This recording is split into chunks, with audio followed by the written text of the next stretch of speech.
Australian pacer Mitchell স্টার্কের 6 উইকেটের জবাব Bangladeshi pacer Shariful Islam দিলেন 6 উইকেট শিকার করে। ম্যাকাই টেস্টের প্রথম দিনেই অল আউট হয়েছে বাংলাদেশ, আবার বোলিংয়ে এসে অস্ট্রেলিয়ার 8 উইকেট তুলে নিয়েছে টাইগাররা। ম্যাকাই টেস্টের প্রথম দিনেই পড়েছে দুই দলের মোট 18টা উইকেট। প্রথম দিনের খেলা শেষে মাত্র 101 রানে পিছিয়ে আছে বাংলাদেশ। ম্যাকাই টেস্টের দ্বিতীয় দিনের শুরুতেই অস্ট্রেলিয়ার বাকি 2টা উইকেট তুলে নিতে পারলে বাংলাদেশের সামনে বড় সুযোগ থাকবে এই টেস্টে একটা কামব্যাক করার।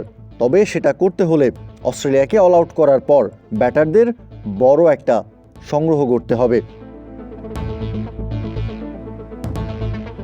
শরীফুল ইসলামের বাউন্সারে নাস্তানাবুদ অজি ক্যাপ্টেন প্যাট কামিন্স। অসহায় কামিন্স ক্যাচ তুলে দিয়েছেন উইকেট কিপার লিটন কুমার দাসের হাতে। আর এরই মধ্য দিয়ে ম্যাকাই টেস্টের প্রথম দিনেই মিচেল স্টার্কের পর ফাইফার তুলে নিয়েছেন বাংলাদেশি পেসার শরীফুল ইসলাম। ফাইফার তুলেই ক্যাপ্টেন শান্তকে শরীফুলের জিজ্ঞাসা, পশ্চিম দিকটা কোন দিকে? ক্যাপ্টেন শান্ত জিজ্ঞাসা করলেন মুশফিককে, আর মুশফিক দেখিয়ে দিতেই সিজদায় লুটিয়ে পড়লেন শরীফুল। শুকরিয়া আদায় করলেন সৃষ্টিকর্তার প্রতি। 5+ স্টার রেটিং প্রাপ্ত দেশের সর্বোচ্চ বিদ্যুৎ সাশ্রয়ী ওয়ালটন এসি। স্মার্ট কমফোর্ট এখন নেক্সট লেভেলে। ম্যাকাই টেস্টে দারুণভাবে ঘুরে দাঁড়িয়েছে বাংলাদেশ। বল হাতে বাংলাদেশকে সামনে থেকে নেতৃত্ব দিচ্ছেন শরীফুল ইসলাম। বেউ ওয়েবস্টারকে এলবিডব্লিউর শিকার বানিয়ে অস্ট্রেলিয়ার 6 নম্বর উইকেটটা তুলে নিয়েছে বাংলাদেশ। নিজের 4 নম্বর উইকেটের দেখা পেয়েছেন শরীফুল। ঠিক এর আগের ওভারটাতেই অ্যালেক্স ক্যারিকে ফিরিয়েছেন মেহেদী হাসান মিরাজ। মিরাজের বলে চড়াও হতে গিয়ে বিলাসী শট খেলতে গিয়ে ক্যাচ তুলে দিয়েছিলেন অ্যালেক্স ক্যারি, আর সেই ক্যাচটা ধরতে এতটুকুও ভুল করেননি হাসান মাহমুদ। ম্যাকাই টেস্টে বল হাতে দাপট দেখাচ্ছেন Shariful Islam. Travis head, Marnus লাবুশানের পর এবার শরীফুলের শিকার স্টিভেন স্মিথ। 42 রান করা স্মিথকে এলবিডব্লিউর শিকার বানিয়ে প্যাভিলিয়নে পাঠিয়েছেন শরীফুল। এক্ষেত্রে অবশ্য শরীফুল ইসলাম এবং বাংলাদেশকে খানিকটা ভাগ্যবানই বলা যায়। আম্পায়ার্স কলেই মূলত আউট হয়ে ফিরেছেন স্টিভেন স্মিথ। এর আগে বাংলাদেশের ব্যাটিং ইনিংসে নাজমুল শান্তকেও আম্পায়ার্স কলে আউট হয়ে ফিরতে হয়েছিল। এবার যেন শান্তর আউটের বদলাটাই নিয়েছেন পেসার শরীফুল। জমে উঠেছে ম্যাকাই টেস্ট। নিজের প্রথম ওভারেই ট্রাভিস হেডের পর মার্নাস লাবুশানের উইকেট তুলে নিয়ে ম্যাকাই টেস্ট জমিয়ে তুলেছেন শরীফুল ইসলাম। প্রথমবার শরীফুল বোকা বানিয়েছেন অস্ট্রেলিয়ান ওপেনার ট্রাভিস হেডকে। হেডের থায়ে লেগে বলটা ডিরেক্ট গিয়ে হিট করে স্টাম্পে। বোল্ড হয়ে ফিরতে হয় ট্রাভিস হেডকে। এরপর ঠিক একইভাবে আউট হয়েছেন মার্নাস লাবুশানেও।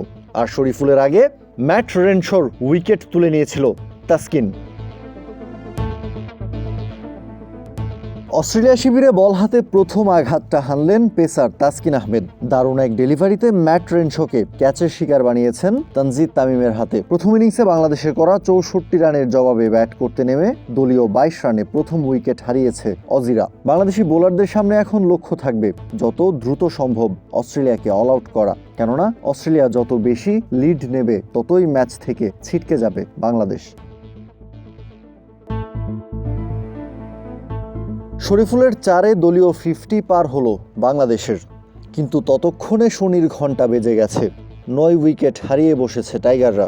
গেল কয়েকদিন আগে ডারউইনে যে বাংলাদেশকে দেখা গেছে, ম্যাকাইতে দেখা গেল ঠিক তার বিপরীত বাংলাদেশকে। বড্ড অসহায়, প্রচণ্ড নড়বড়ে। 6 উইকেটে 35 রান করে লাঞ্চ ব্রেকে গিয়েছিল বাংলাদেশ। সেখান থেকে ফিরেই দ্রুতই হাসান মাহমুদ এবং তাসকিন আহমেদের উইকেট হারায় টাইগাররা। মিরাজ, শরীফুলরা চেষ্টা করেও বাংলাদেশকে 64 রানের বেশি সংগ্রহ এনে দিতে পারেননি। বাংলাদেশের স্কোর কার্ডের দিকে তাকালেও অবাকই হতে হয়। 2 ওপেনার ফিরে গেছেন একেবারেই খালি হাতে। ক্যাপ্টেন নাজমুল হোসেন শান্তও খুলতে পারেননি রানের খাতা। উইকেট কিপার লিটন কুমার দাসও ফিরেছেন সেই 0 রানেই। 4 ব্যাটারের ব্যাট থেকে কোনো রানই আসেনি। মুশফিক, মুমিনুলরাও পার হতে পারেননি 1 অঙ্কের কোটা। বাংলাদেশের হয়ে সর্বোচ্চ 14 রান করেছেন সবার শেষে ব্যাটিংয়ে নামা শরীফুল ইসলাম। দ্বিতীয় সর্বোচ্চ 11 রানের ইনিংস এসেছে তাইজুল ইসলাম এবং মেহেদী হাসান মিরাজের ব্যাট থেকে। পেসার হাসান মাহমুদ করেছেন 10 রান। এদিকে ইনিংসের একেবারে শুরুতেই ফাইফার তুলে নেয়া মিচেল স্টার্ক বাংলাদেশের কফিনে শেষ পেরেকটা ঠুকেছেন। শরীফুলকে আউট করে 6টা উইকেট তুলে নিয়েছেন একা হাতেই। প্যাট কামিন্স পেয়েছেন 3 উইকেট। আরেক অজি পেসার জশ হেজেলউড পেয়েছেন একটা উইকেট। ম্যাকাই টেস্টে মিচেল স্টার্কের পেস বোলিংয়ের তোপে পুড়ছে বাংলাদেশের ব্যাটিং লাইন আপ। সাদমান ইসলাম, তানজিদ তামিম, নাজমুল শান্ত, মুমিনুল হক, লিটন কুমার দাসরা একের পর এক ভেঙে পড়ছেন তাসের ঘরের মতো। নিজের ব্যক্তিগত 4 ওভারের কোটা পূরণ করার আগেই মিচেল স্টার্ক বাংলাদেশের 5 জন ব্যাটারকে প্যাভিলিয়নে ফিরিয়েছেন। সেই সাথে বাংলাদেশকে কড়া বার্তা দিয়েছেন, ম্যাকাই টেস্ট কোনোভাবেই ডারউইনের মতো এত সহজ হতে যাচ্ছে না। আর দেয়ালে পিঠ ঠেকে যাওয়া অজিরা মাঠে কি করে দেখাতে পারে তারও একটা ছোট্ট উদাহরণ দিয়ে রাখলেন মিচেল স্টার্ক। এর আগে বাংলাদেশের বিপক্ষে টসে জিতে বোলিংয়ের সিদ্ধান্ত নেয় অস্ট্রেলিয়ার ক্যাপ্টেন প্যাট কামিন্স। প্রথম ওভারেই বল তুলে দেওয়া হয় মিচেল স্টার্কের হাতে। ডারউইনে বাংলাদেশের বিপক্ষে লজ্জার হারের পর দেয়ালে পিঠ ঠেকে যাওয়া মাইটি অজিরা ঘুরে দাঁড়াতে ঠিক কতটা মরিয়া হয়েছিল তারই প্রমাণ পাওয়া যায় ইনিংসের একেবারে প্রথম বলে। স্পিড আর সুইংয়ে সাদমান ইসলামকে ভরকে দিয়ে গালিতে দাঁড়ানো ফিল্ডার ক্যামেরুন গ্রিনের হাতে ক্যাচের শিকার বানান মিচেল স্টার্ক। বাংলাদেশকে দেন একটা বড় স্টেটমেন্ট। এরপর নিজের দ্বিতীয় ওভারের প্রথম বলেই তানজিদ তামিমকে ফেরান বেও ওয়েবস্টারের হাতে ক্যাচের শিকার বানিয়ে। তানজিদ তামিমের ঠিক পরের বলটাতেই এলবিডব্লিউর শিকার হন নাজমুল হোসেন শান্ত। জোরালো আবেদন তোলে অস্ট্রেলিয়া দল, কিন্তু রিভিউ নিয়ে মাঠে টিকে থাকতে চেয়েছিলেন নাজমুল শান্ত। তবে আম্পায়ার আগে ভাগেই আউট দিয়ে দেয় এ যাত্রায় ভাগ্যটা খারাপই বলতে হয় শান্তর।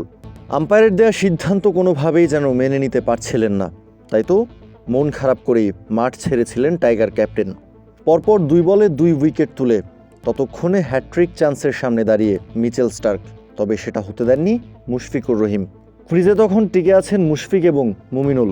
2 অভিজ্ঞ ব্যাটার মিলে বাংলাদেশকে এই ধ্বংসস্তূপ থেকে বের করে আনবেন এমনটাই বিশ্বাস ছিল, কিন্তু মুমিনুলকেও ফিরিয়েছেন মিচেল স্টার্ক। আর মুমিনুলের পর লিটন দাসকে ফিরিয়েছেন এলবিডব্লিউর শিকার বানিয়ে। অবশ্য লিটন ঠিকের আগের বলটাতেই আউট হতে পারতেন যদি না বেও ওয়েবস্টার স্লিপে এই সহজ ক্যাচটা মিস করতেন। কিন্তু সেই আক্ষেপটা করতে হয়নি অস্ট্রেলিয়াকে।